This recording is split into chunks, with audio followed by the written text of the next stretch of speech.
ఒకసారి ప్యాంటు మాసిపోతే ఎక్కడ కూర్చోవడానికైనా సిద్ధపడతాడు.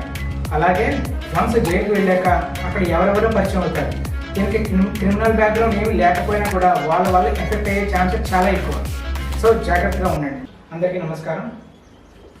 ఈరోజు చెప్పదలుచుకునేది ఏంటంటే, కోర్టు మెట్లు ఎక్కొద్దు, పోలీస్ స్టేషన్కి రావద్దు అని నా ప్రతి వీడియోలో నేను చెప్తూనే ఉన్నాను.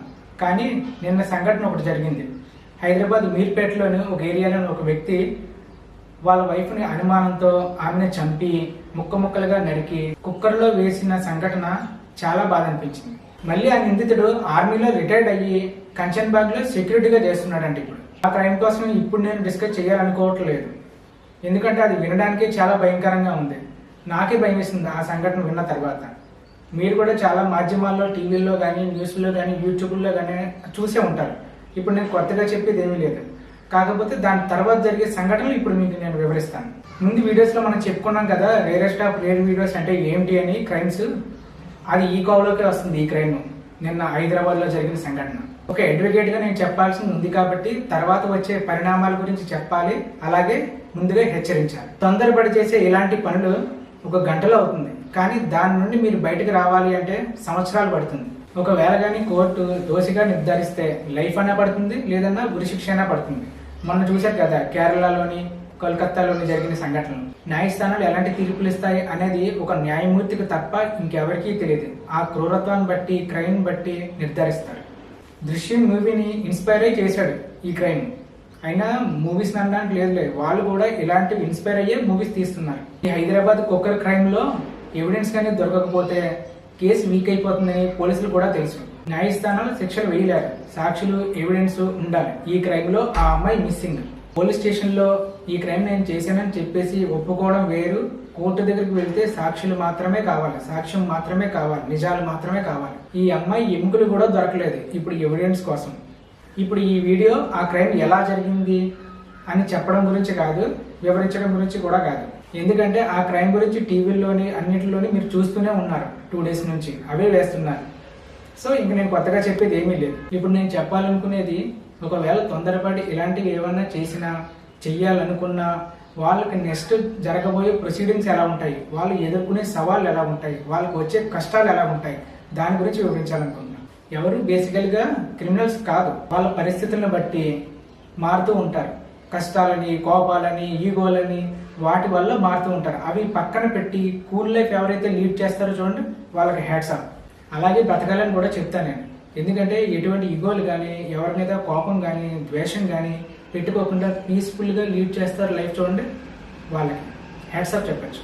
అది కాకుండా సెకండ్ వాళ్ళు ఉంటారు, కోపం పెంచుకొని, పగ పెంచుకొని, తొందరపడి ఏమన్నా క్రైమ్ చేయాలనుకున్న వాళ్ళు, చేసిన వాళ్ళు ఒకసారి ఈ వీడియో చూడండి. మీరు చేసే తొందరపాటు వల్ల ఎన్ని కష్టాలు వస్తాయో, ఎంత అనర్థాలు మీరు ఎదుర్కోవాలో ఒకసారి చెప్తా. ఇప్పుడు ఈ కేసులోనే చూద్దాం, అతనికి నెక్స్ట్ జరగబోయేది ఒకసారి చెప్తా. ఈ కేసులో అతను నిజాన్ని ఒప్పుకున్నాడు, పోలీసులు అరెస్ట్ చేశారు కూడా. తన మీద ఇప్పుడు ఎఫ్ఐఆర్ చేస్తారు. తన మీద పెట్టే సెక్షన్స్, ముందు మర్డర్ కేసుకి ఐపీసీ 302 సెక్షన్ ఉండేది, దాన్ని బిఎన్ఎస్ సెక్షన్ ఇప్పుడు 101గా మార్చారు. ఐపీసీ 201. దీని అర్థం ఏంటంటే, ఏదైనా సాక్ష్యం కానీ, ఎవిడెన్స్ కానీ దాన్ని మాయం చేసి ట్యాంపరింగ్ చేయాలనుకోవడం. దీనికి మరణశిక్ష కూడా విధించే అవకాశాలు ఎక్కువ ఉన్నాయి. ఈ సెక్షన్స్ మీద ఇతన్ని కోర్టుకి ప్రొడ్యూస్ చేస్తారు. అప్పుడు కోర్టు ఈ బేసిక్స్ ఇవన్నీ చూసి తనకి 14 days రిమాండ్ పెడుతుంది. సాధారణంగాని మర్డర్ కేసు కానీ, లేదంటే పోక్సో కేసు అంటే చిన్నపిల్లల మీద అఘాయిత్యాలు చేసే కేసులకు కానీ 2 to 6 months వరకు తొందరగా బెయిల్ రాదు. నాన్ బెయిలబుల్ కేసులు అంటారు వీటిని. నాన్ బెయిలబుల్ కేసులు అంటే 7 years ఎబో, అంటే 7 సంవత్సరాల కన్నా ఎక్కువ శిక్షలు పడే వాటికి ఛార్జ్ షీట్ వచ్చే వరకు బెయిల్ ఇవ్వకూడదు అని. ఎందుకంటే వీళ్ళని బయటకు రిలీజ్ చేస్తే సాక్షులు ఏమన్నా వీళ్ళు భయపెడతారని. సో అందుకని వెంటనే బెయిల్ ఇవ్వరు. తన క్రైమ్ 1 గంటలో చేసుకుంటాడు, కానీ దాని నుండి బయట రావడానికి పక్కన పెడితే ముందు బెయిల్ రావడానికి 6 months పట్టచ్చు తనకి. నిజంగా క్రైమ్ చేయకపోతే తను నిర్దోషిగా బయటకు వస్తాడు.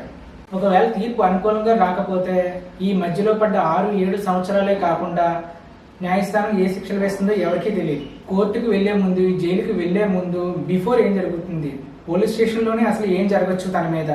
ఎప్పుడైతే క్రైమ్ చేశాడో అప్పటి నుండి తన జీవితం తన చేతుల్లో ఉండదు. ఇప్పుడు రౌడీ షీట్ అనేది సాధారణంగా ఎక్కువ అవుతుంది.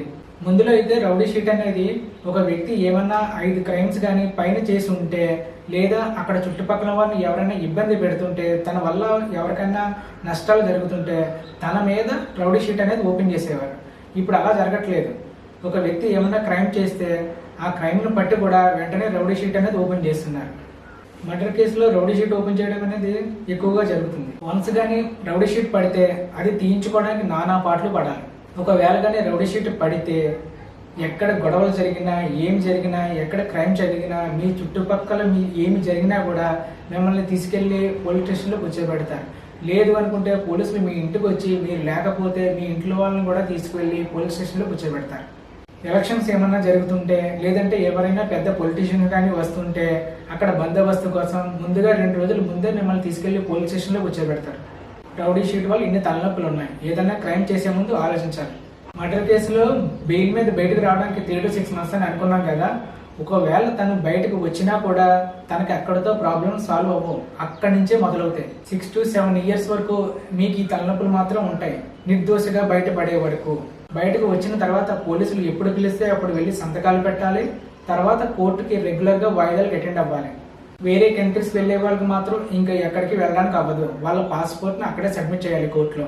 టైం టు టైం కోర్టుకి వాయిదాకి తప్పనిసరిగా అటెండ్ అవ్వాలి. ఒకవేళ వాయిదాకి అటెండ్ అవ్వకపోతే కోర్టుకు వెళ్ళలేక, వాయిదాలకు వెళ్ళలేక మీ మీద అరెస్ట్ వారెంట్ కానీ పెడితే అరెస్ట్ అవ్వకుండా ఉండడం కోసం రీకాల్ పెట్టించుకోవాలి. లాయర్తో మీరు వెళ్ళి కోర్టుకి రీకాల్ పెట్టించుకోవాలి. కొన్ని కారణాల వల్ల వాయిదాలకు అటెండ్ కాలేదని, నెక్స్ట్ వాయిదా నుండి అటెండ్ అవుతానని, అనారోగ్య సమస్య కారణంగానే అందుకని లాయర్తో చెప్పిస్తే లాయర్ గారు జడ్జి గారిని అభ్యర్థించడం వల్ల జడ్జి గారు మీ రీజన్స్ అన్ని కరెక్ట్గా ఉంటే వాటిని అంటే అరెస్ట్ వారెంట్ని క్యాన్సిల్ చేస్తారు. ఒకవేళ అరెస్ట్ వారెంట్ కానీ కరెక్ట్ అనుకుంటే మీరు మళ్ళీ జైలుకి వెళ్ళాలి, మళ్ళీ బెయిల్ పెట్టుకుని బయటకు రావాలి. అది మళ్ళీ పెద్ద ప్రాసెస్. ఇలాంటి తలనొప్పులు మీకు 6 to 7 years వరకు ఉంటాయి. క్రైమ్ చేసిన తర్వాత సరిగ్గా వర్క్ చేసుకోలేరు, పని చేసుకోలేరు. ఏమన్నా చేసుకుందాం అనుకునేసరికి వాయిదాలు పడుతూ ఉంటాయి. వాయిదాలకు తిరుగుతూ తర్వాత మీకు ఛార్జ్ షీట్ వస్తుంది.